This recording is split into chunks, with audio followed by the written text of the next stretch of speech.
Hi hello welcome back to Aarti home kitchen channel. ಇವತ್ತು ನಾನು ಅರಿಶಿನ ಎಲೆ ಕಡುಬು ರೆಸಿಪಿನ ಶೇರ್ ಮಾಡ್ತಾ ಇದ್ದೀನಿ. ಇದನ್ನ ಪಾತೋಳಿ ಎಂದು ಕರೀತಾರೆ. ಇದು ತುಂಬಾ ಆರೋಗ್ಯಕ್ಕೆ ಒಳ್ಳೆಯದು. ಕರಾವಳಿ ಕಡೆಯಲ್ಲಿ ಇದನ್ನ ನಾಗಪಂಚಮಿ ಟೈಮಲ್ಲಿ ಹೆಚ್ಚಾಗಿ ಮಾಡ್ತಾರೆ. ಈ ಅರಿಶಿನ ಎಲೆಯಿಂದ ಮಾಡೋದ್ರಿಂದ ಪಟಾಪಟ್ಟಾಗಿ ಕೇವಲ 10 ನಿಮಿಷದಲ್ಲಿ ಮಾಡ್ಬೋದು. ಇನ್ಸ್ಟೆಂಟ್ ಕಡುಬಾಗಿದೆ ಇದು. ಅಕ್ಕಿನ ರುಬ್ಬಬೇಕಾಗಿಲ್ಲ, ನೆನ್ಸಿಡ್ಬೇಕಾಗಿಲ್ಲ, ರವೆ ಬೇಕಾಗಿಲ್ಲ. ಇದಕ್ಕೆ ಮೊದಲನೇದಾಗಿ ನಾನು ಒಂದು ಬಾಣಲಿನ ಗ್ಯಾಸ್ ಮೇಲೆ ಇಟ್ಟು ಕಾದ ನಂತರ ಇದಕ್ಕೆ ನಾನು 1 ಬೌಲ್ ಅಷ್ಟು ನಾನು ಬೆಲ್ಲನ ಈ ರೀತಿ ಕುಟ್ಕೊಂಡಿದ್ದೀನಿ. ಇದನ್ನ ಹಾಕ್ತಾ ಇದ್ದೀನಿ. ಇದೊಂಚೂರು ನಾನೇನ್ ಪಾಕ ಆಗ್ಬೇಕು, ಅದಕ್ಕೋಸ್ಕರ ಏನ್ ಮಾಡ್ಬೇಕು, ಒಂದ್ ಸ್ವಲ್ಪ ಇದನ್ನೇನ್ ಮಾಡ್ಕೊಳ್ಬೇಕಂತ ಹೇಳಿದ್ರೆ ಈ ರೀತಿ ಹುರ್ಕೊಳ್ಬೇಕು ಬಾಣ್ಲಿಲಿ. ಮತ್ತೆ ನಾನು ಒಂದ್ 2 ಚಮಚದಷ್ಟು ನೀರ್ ಹಾಕಿದ್ದೀನಿ. ಹಾಕಿ ಇದನ್ನ ಮತ್ತೆ ಚೆನ್ನಾಗಿ ಇದನ್ನ ಕಸ್ಕೊಳ್ಬೇಕು. ಬುಡ ಹಿಡಿಯೋಕ್ಕಾಗಂತ ಹೇಳಿ ನಾನು ಈ ಪಾಕಕ್ಕೆ ನಾನು ಒಂದ್ 2 ಚಮಚದಷ್ಟು ನೀರ್ ಹಾಕ್ತಾ ಇದ್ದೀನಿ. ನೋಡಿ ಇದೀಗ ಕರಗ್ತಾ ಇದೆ. ಇದು ಚೆನ್ನಾಗಿ ಕರಗಬೇಕು, ಈ ರೀತಿ ಪಾಕ ಆಗ್ಬೇಕು. ನೋಡಿ ಈ ರೀತಿ ಆದ ನಂತರ ಇದಕ್ಕೆ ನಾನು 1 ಬೌಲ್ ಅಷ್ಟು, ದೊಡ್ಡ ಬೌಲಲ್ಲಿ 1 ಬೌಲ್ ಅಷ್ಟು ನಾನು ಕೆರೆದಿರೋ ಕಾಯಿನ ಹಾಕ್ತಾ ಇದ್ದೀನಿ. ಅಂದ್ರೆ ಒಂದು ಕಾಯಿ, ಒಂದು ಕಡಿ ಕಾಯಿನ ಹಾಕಿದ್ದೀನಿ. ನೋಡಿ ಈ ರೀತಿ ಆಗುತ್ತೆ. ಈಗ ಬಂದ್ ಮಾಡ್ಕೊಳ್ಬೇಕು. ಇದಕ್ಕೆ ನಾನು ಏಲಕ್ಕಿ ಹಾಕಿದ್ದೀನಿ, ಕುಟ್ಟಿ ಒಂದು 5 ರಿಂದ 6 ಏಲಕ್ಕಿನ ಸಿಪ್ಪೆ ತೆಗೆದು ಕುಟ್ಟಿ ಹಾಕಿದ್ದೀನಿ. ಈಗ ನಾನು ಇದಕ್ಕೆ ಒಂದು ಅರ್ಧ ಬೌಲ್ ಅಷ್ಟು ಅವಲಕ್ಕಿನ ಹಾಕ್ತಾ ಇದ್ದೀನಿ ಬಂದ್ ಮಾಡ್ಕೊಂಡು. ಅವಲಕ್ಕಿ ಹಾಕೋದ್ರಿಂದ ಏನಾಗುತ್ತೆ ಅಂತ ಹೇಳಿದ್ರೆ ಇದು ರುಚಿ ತುಂಬಾ ಚೆನ್ನಾಗಿರುತ್ತೆ. ಈ ರೀತಿ ಇದನ್ನೆಲ್ಲ ಚೆನ್ನಾಗಿ ಕಲ್ಸ್ಕೊಳ್ಬೇಕು. ಈಗ ನಾವು ಇದಕ್ಕೆ ಮಾಡ್ಕೊಂಡಿದೀವಿ ಚೂರ್ಣ ಆಯ್ತು. ಈಗ ನೆಕ್ಸ್ಟ್ ನಾವೇನ್ ಮಾಡ್ಬೇಕಂತ ಹೇಳಿದ್ರೆ ಒಂದು ಪಾತ್ರದಲ್ಲಿ ಒಂದ್ ಸ್ವಲ್ಪ ನೀರ್ ಹಾಕೊಳ್ತಾ ಇದ್ದೀನಿ. ನೀರ್ ಹಾಕಿ ಅದಕ್ಕೆ 1 ಚಮಚದಷ್ಟು ಉಪ್ಪು ಹಾಕ್ತಾ ಇದ್ದೀನಿ. ಉಪ್ಪು ಹಾಕಿ ಅದನ್ನ ಚೆನ್ನಾಗಿ ಕಸ್ಕೊಳ್ಬೇಕು. ಇದಕ್ಕೆ ನಾವೀಗ ನಾನು ಅವಲಕ್ಕಿನ 1 ಬೌಲ್ ಅಷ್ಟು ಅವಲಕ್ಕಿ ಹಾಕಿದ್ದೀನಿ. ಇದನ್ನ ಚೆನ್ನಾಗಿ ನೆನೆಬೇಕು. ಇದು ಚೆನ್ನಾಗಿ ನೆಂದು ಈ ರೀತಿ ಆದ ನಂತರ ಏನ್ ಮಾಡ್ಬೇಕಂತ ಹೇಳಿದ್ರೆ ಇದು ಚೆನ್ನಾಗಿ ನೆನಿಬೇಕು ಮಾತ್ರ. ಚೆನ್ನಾಗಿ ನೀರಲ್ಲಿ ನೆಂದ ನಂತರ ಈಗ ನಾನು ಸ್ವಲ್ಪ ನೀರ್ ಹಾಕೊಳ್ತಾ ಇದ್ದೀನಿ.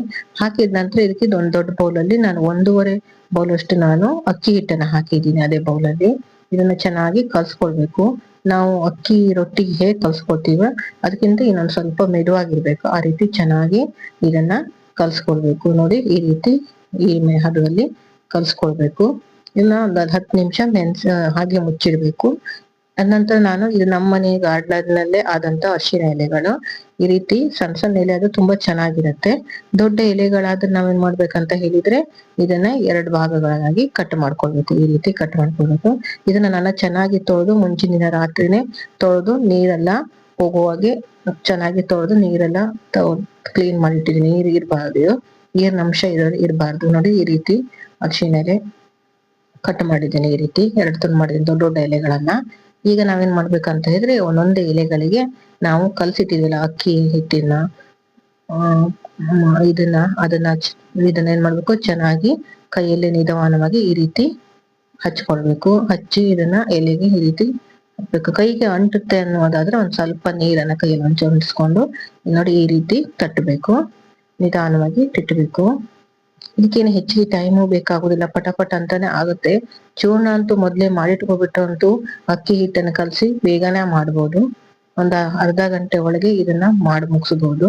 ಈ ರೀತಿ ನಾನೇನ್ ಮಾಡ್ತಿದ್ದೀನಿ, ಎಲ್ಲಾ ಎಲೆಗಳಿಗೂ ಹೀಗೆ ನಾನೇನ್ ಮಾಡ್ತಾ ಇದ್ದೀನಿ, ಈ ರೀತಿ ಮಾಡ್ಕೊಳ್ತಾ ಇದ್ದೀನಿ. ಅರಿಶಿನ ಎಲೆಯಲ್ಲಿ ಈ ರೀತಿ ಕಡುಬು ಮಾಡೋದ್ರಿಂದ ಒಳ್ಳೆ ಪರಿಮಳನೂ ಬರುತ್ತೆ, ಮತ್ತೆ ಚೆನ್ನಾಗಿರುತ್ತೆ ತಿನ್ಲಿಕ್ಕೂ.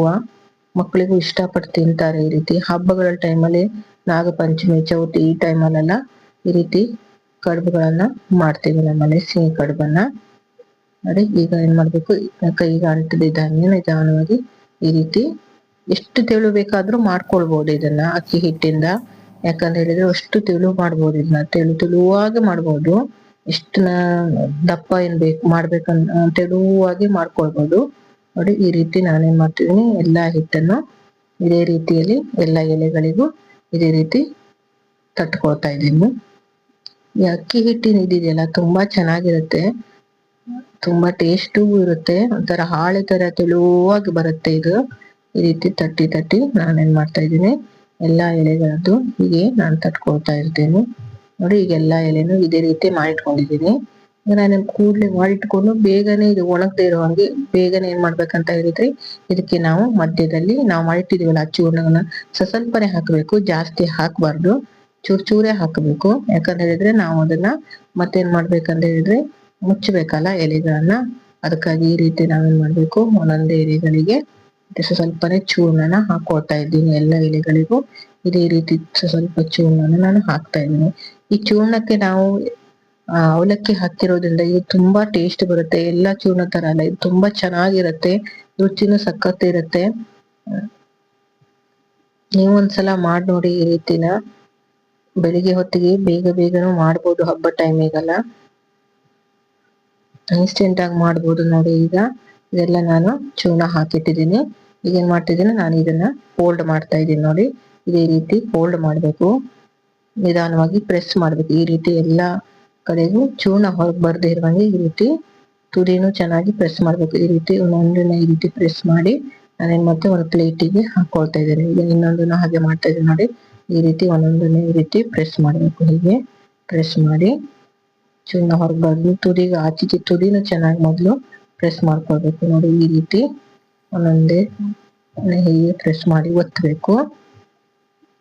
ಹೀಗೆ ಎಲ್ಲದನ್ನು ನಾವೇನ್ ಮಾಡ್ಬೇಕು, ಒಂದೊಂದನ್ನೇ ನೋಡಿ ಚೂರ್ಣ ಹೊರಗೆ ಬಂದ ಕೂಡಲೇ ಕೈಯಲ್ಲಿ ಸ್ವಲ್ಪ ಒತ್ತಿ ಈ ರೀತಿ ಮಾಡ್ಬೇಕು. ಮಧ್ಯಭಾಗ ಒತ್ತಬಾರ್ದು, ತುದಿ ಭಾಗ ಮಾತ್ರ ಇದನ್ನ ಈ ರೀತಿ ಪ್ರೆಸ್ ಮಾಡ್ಬೇಕು. ಈಗ ಏನ್ ಮಾಡ್ಬೇಕು, ನಾನು ಗ್ಯಾಸ್ ಮೇಲೆ ಇಡ್ಲಿ ಅಟ್ಲಿ ನೀರ್ ಹಾಕಿ ಕಾಯಿಸ್ಲಿಕ್ಕೆ ಇಟ್ಟಿದೆ. ಈಗ ನೀರ್ ಕಾದಿದೆ, ಅದಕ್ಕೆ ನಾನು ಏನ್ ಮಾಡ್ತಾ ಇದೀನಿ, ನಾವು ಇದು ಮಾಡಿಟ್ಕೊಂಡಿದೀವಲ್ಲ ಇದನ್ನೆಲ್ಲ ಏನ್ ಮಾಡ್ತೀವಿ, ಪತ್ಲೆನ ಅರಿಶಿನ ಕಡುಬನ್ನ ನಾವೇನ್ ಮಾಡ್ತಾ ಇದೀವಿ, ಒಂದೊಂದನ್ನೇ ಈಗ ಇಡ್ತಾ ಇದೀನಿ. ಇಡ್ಲಿ ಪಾತ್ರದಲ್ಲಿ ನೋಡಿ ಈ ರೀತಿ ಒಂದೊಂದನ್ನೇ ಇಡಬೇಕು. ನಾವು ನಮ್ಮ ಕರಾವಳಿ ಸೈಡಲ್ಲಿ ಇದಕ್ಕೆ ಪನಪತ್ಲೆ ಅಂತೀವಿ, ಇದಕ್ಕೆ ಅರಿಶಿನ ಕಡುಬು ಅಂತೀವಿ, ಪಾತೋಳಿಯಲ್ಲಿ ಸುಮಾರು ಹೆಸರಲ್ಲಿ ಕರೀತಾರೆ. ಇದು ಮಳೆಗಾಲ ಟೈಮಲ್ಲಿ ಹೆಚ್ಚಾಗಿ ಮಾಡ್ತಾರೆ, ಯಾಕಂದ್ರೆ ಮಳೆಗಾಲದಲ್ಲಿ ಅರಿಶಿನ ಎಲೆ ಎಲ್ಲ ಸಿಗೋದು ಜಾಸ್ತಿ, ದೊಡ್ಡಕಾಗುತ್ತೆ. ಅದಕ್ಕಾಗಿ ಈ ಟೈಮಲ್ಲಿ ಇದನ್ನ ಮಾಡೋದು ಜಾಸ್ತಿ. ಮತ್ ನೋಡಿ ಇದನ್ನ ನಾನು ಈ ರೀತಿ ಮುಚ್ಚಿಟ್ಟಿದ್ದೀನಿ. ಮುಚ್ಚಿ ಒಂದು ಹಬ್ಬ ಒಂದು 10 ನಿಮಿಷ ಬೇಯಬೇಕು. 10 ನಿಮಿಷ ಬೆಂದ ನಂತರ ನೋಡಿ, ಈಗ 5ರಿಂದ 10 ನಿಮಿಷದಲ್ಲಿ ಈ ರೀತಿ ಬೆಂದಿದೆ ನೋಡಿ. ಈ ಬಣ್ಣ ಬರುತ್ತೆ, ಎಷ್ಟು ಬಿಳಿಯಾಗಿದೆ ನೋಡಿ. ಈ ರೀತಿ ಬರುತ್ತೆ ನೋಡಿ. ನಾನೀಗ ಒಂದೊಂದನ್ನೇ ತೆಗಿತಾ ಇದ್ದೀನಿ ನೋಡಿ. ಹೀಗೆ ಮಾಡಿ ಒಂದೊಂದನ್ನೇ ತೆಗಿಬೇಕು. ತಕ್ಕೊಳ್ತಾ ಇದ್ದೀನಿ ನಾನು. ಎಲ್ಲಾನು ತೆಗೆದು ನಾನು ಎಲೆಗಳ ಮೇಲೆ, ಬಾಳೆ ಎಲೆ ಮೇಲೆ ಹಾಕೊಳ್ತಾ ಇದ್ದೀನಿ ನೋಡಿ. ಈಗ ನಮ್ಮ ಅರಿಶಿನ ಎಲೆ ಕಡುಬು ರೆಡಿ ಆಗಿದೆ.